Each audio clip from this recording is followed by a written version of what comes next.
美国政府14号宣布，将对包括电动汽车、电脑芯片、医疗用品在内的一系列中国商品加征关税，价值高达180亿美元。对此，中国商务部、外交部连续发声，表示强烈反对，敦促美方立即纠正错误做法，取消对华加征关税措施。中方将采取坚决措施，捍卫自身权益。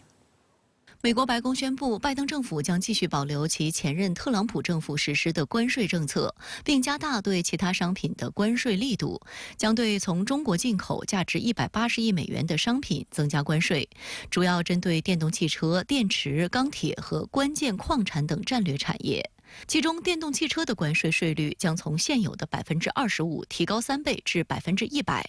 而针对半导体的关税税率，明年则将从25%翻倍增至50%。部分钢铁和铝产品的关税税率从原本的0%到7.5%之间增至25%。天然石墨和其他一些关键矿物的关税税率从0猛增至25%。太阳能电池的关税税率则从25%增至50%。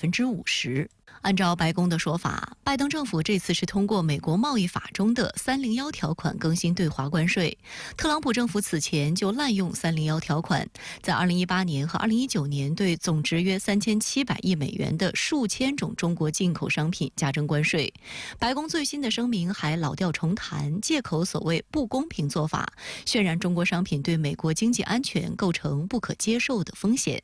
对此，中国商务部新闻发言人14号表示坚决反对，指出美方出于国内政治考虑，滥用301关税复审程序，进一步提高部分对华产品加征的301关税，将经贸问题政治化、工具化，是典型的政治操弄。世贸组织早已裁决301关税违反世贸组织规则，美方非但不予以纠正，反而一意孤行，一错再错。美方提高301关税违背了拜登不寻求打压遏制中国发展、不寻求与中国脱钩断链的承诺，也不符合两国元首达成的共识精神，这将严重影响双边合作氛围。美方应立即纠正错误做法，取消对华加征关税措施。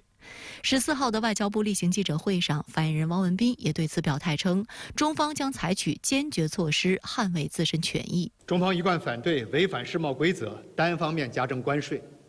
将采取一切必要措施，维护自身正当权益。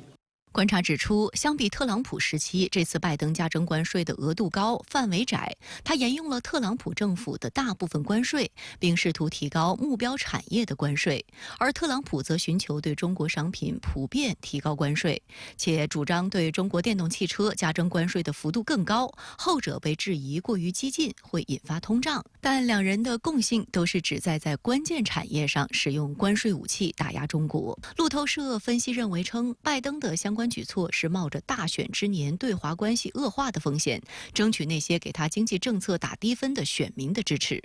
彭博社则一针见血地指出，经过近2年对现有关税政策的评估审查，拜登宣布增加目标行业的对华关税，声称此举旨在保护美国工人，但其实是一场不折不扣的政治秀。Taking Biden's 100% roughly rate and saying I'm going to put 200% on cars coming in from Mexico. That's extremely theoretical. This is very much, political theater, and we have not seen a whole lot of Chinese electric vehicles make it into the U.S. In Washington, it's the one thing that's sort of unifying both parties is really taking a tough stance on China, particularly with important industries like the car industry. 外界注意到，为了合理化出台加征关税的政策，拜登政府一段时间以来以所谓产能过剩为由，对中国新能源产业发起大肆攻击。但实际上，中国新能源产业产能是推动绿色发展所需的先进产能，而不是过剩产能。根据国际能源署测算，要实现碳中和目标，全球新能源汽车销售量到2030年需要达到约4500万辆，是2022年的4.5倍。光伏装机需求量也需要大幅增长。当今世界面临的关键问题不是新能源产能过剩，而是严重短缺。外交部发言人汪文斌14号重申，中国新能源产业的快速发展建立在技术持续创新、完善的产供链体系和充分的市场竞争之上，取得的领先地位是比较优势和市场规律共同作用的结果，而非来自所谓的补贴。相反，近年来美方相继签署芯片与科学法案、削减通胀法案，通过数千亿美元的直接和间接补贴，直接干预市场资源配置。美国才是产业补贴的大户，补贴补不出产业竞争力，保护也保不出真正强大的企业。说到底，美国就是在打着产能过剩的旗号，对别国的先进产业进行打压，以公平竞争为借口搞保护主义，践踏市场经济原则和国际经贸规则，是赤裸裸的霸凌霸道。美国舆论近期也进行了反思。美国彭博社气候和能源领域专栏作家戴维·菲克林11号以“关税和怯懦正让美国汽车制造商陷入绝境”为题，撰写专栏文章，狠批美国车企安于现状，面对电气化转型这一世纪变革时，令人吃惊地丧失了勇气，害怕中国电动汽车崛起带来的巨大变化，并利用虚假数据向政客游说，以提高对华关税。他决定对中国对美出口的新能源汽车呢加征关税。现在这种做法既违背了公平竞争的原则，又违背了市场经济的原则，那最终必然会反噬自身，会导致美国相关产业的竞争力越来越弱。彭博社直指，尽管拜登政府这一加征关税的行动将打击多个领域，看似猛烈，却仅具象征意义，实际上几乎不会削弱中国经济的增长。但对于美国企业来说，则可能因为拜登政府关税政策的出台，招致中方的报复而受到重大影响。实际上，在拜登政府发布对华加征关税声明前夕，美国财政部长耶伦已经预警，称中国可能会对此做出重大反应。President Biden believes that anything we do should be targeted to our concerns and not broad-based. And hopefully we will not see a significant Chinese response, but that's always a possibility. 就在拜登宣布对华180亿美元商品加征关税的同一天，美国官员在瑞士日内瓦与中方举行了中美人工智能政府间对话首次会议，引发外界高度关注。围绕人工智能领域，中美各自有何关切？全球最大2个经济体就管控人工智能携手迈出第一步，又意味着什么？来看报道。被落实中美元首旧金山会晤共识，经双方商定，中美将于当地时间5月14日在瑞士日内瓦举行中美人工智能政府间对话首次会议，就人工智能科技风险、全球治理以及各自关切的其他问题进行交流。华盛顿邮报13号引述美国政府官员的说法称，美国代表团由国务院负责关键和新兴技术的副特使森特和国家安全委员会国家技术与国家安全高级主任查布拉率领，中方代表来自外交部与国家发展和改革委员会。报道提及，人工智能领域政府间对话是去年中美元首旧金山会晤达成的共识之一。今年4月，两国元首再次在通话中对此进行了确认。4月底，美国国务卿布林肯访华期间，中美达成5点共识，也包括这一议题。人工智能这个问题，我们都知道，现在变得越来越重要，而且它是一个非常前沿的问题。那么它不仅涉及到这个中美的这个技术竞争，而且还涉及到安全以及全球治理等等广泛的领域的这些问题。所以怎么样来这个为人工智能的这个应用，特别是在安全领域的应用，设定相应的边界和准则是非常重要的。近年来，以 ChatGPT 为代表的生成式人工智能发展迅猛，以假乱真的技术给社会秩序和伦理道德带来巨大风险，也给监管带来挑战。此外，人们还担心人工智能技术用于核武器等军事领域，可能引发难以预计的灾难性后果。国际社会对规范管理人工智能的呼声很高。去年11月，英国召开首届全球人工智能安全峰会，中美等国代表都与会。但更多观察都认为，由于中美是目前全球范围内人工智能技术领先的国家，且竞争十分激烈，因此两国就此直接沟通十分关键。德国商报网站认为，中美就人工智能问题进行政府间沟通，也为缓和两国关系提供了新渠道，更是一个罕见信号，表明双方至少都在认真对待高度发达的人工智能可能带来的风险。为此，甚至可以在一定程度上与彼此最强的竞争对手展开合作。If you take a look at what's happening in the global tech scene, right? People are realizing your most intimate questions you're asking ChatGPT is actually not private conversation. You chat with a private owned commercial company, OpenAI, run by Sam Altman.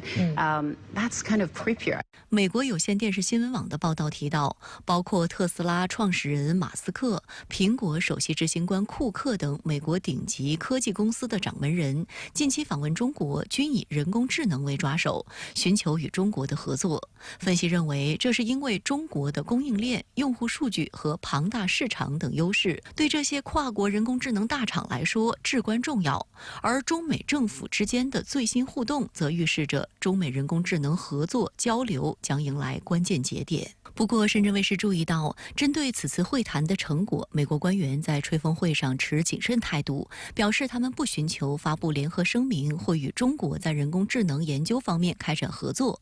香港南华早报认为，这是因为北京和华盛顿在人工智能对话中有不同的优先关切。位于华盛顿的智库中美研究中心在一份文件中说，对华盛顿来说，主要关注点是管理前沿人工智能模型的发展，特别是高风险模型。而北京则希望双边对话集中在合作发展人工智能上。观察认为，当前美国将人工智能视为对华战略竞争的核心领域之一，在高端芯片领域对华出口实行严格封锁。从美方各种表态来看，这一战略竞争态势难以得到实质性改善。这次的会晤的地点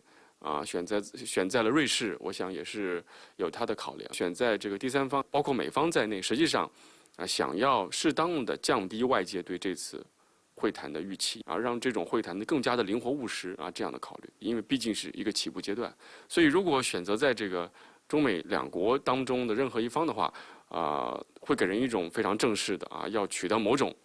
成果的这样的预期。值得注意的是，就在中美举行人工智能政府间对话首次会议当天，领跑全球人工智能的美国企业 OpenAI 举行春季发布会，发布桌面版 ChatGPT， 并推出名为 GPT-4o 的全新旗舰人工智能模型。与此前的版本相比， GPT-4o 不仅能看见文本，还能看图像，可以做到实时回应，反应迅速，更加真实自然，也更加像人。美国媒体将这一版本形容为现实版的电影《它》。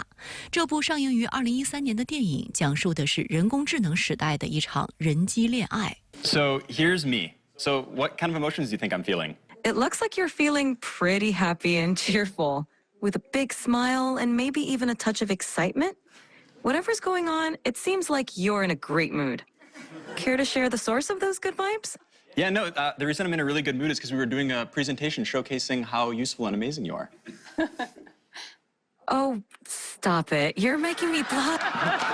生成式人工智能技术飞速发展，由文本生成向视频生成进阶，舆论的担忧也随之而来。美国媒体引述数据显示，2023年基于人工智能的钓鱼邮件数量增长了1000%，深度伪造欺诈案件更是暴增3000%。鉴于人工技术复杂度高、影响大，中美作为全球最大的两个经济体，形成人工智能发展的安全底线，达成监管方针的全球性共识，出台技术标准与实践规范，对全球具有重要的引领和示范意义。华盛顿邮报还提出，人工智能时代的另一隐忧及人工智能在军事应用上的安全风险。报道提到，美国空军部长肯德尔本月2号在加利福尼亚州爱德华兹空军基地试驾了美国防部正在研制的 X-62A 人工智能飞机。在1小时的飞行过程中，肯德尔全程未干预，所有动作由人工智能自主完成。红十字国际委员会警告称，把有关生死的决定权交给传感器和软件，对此存在着广泛且严重的担忧。自主武器是引发担忧的直接原因，急需国际上的政治回应。深圳卫视注意到，美国前国务卿基辛格生前发表的最后一篇文章就高度关切人工智能在军控领域的应用。这篇在去年10月刊于《外交事务》的文章题为《人工智能军控之路：中美必须共同努力避免灾难》，由基辛格和哈佛大学教授艾利森共同完成。文章指出，相较于核武器，人工智能程序的训练流程是无形的，很难及时感知对手的威胁，为人工智能的规制带来安全风险。面对上述挑战，中美两国作为人工智能领域的领先国家，必须进行合作，充分通过二轨外交、政府间谈判等方式展开对话，并带动其他国家积极参与人工智能的全球治理。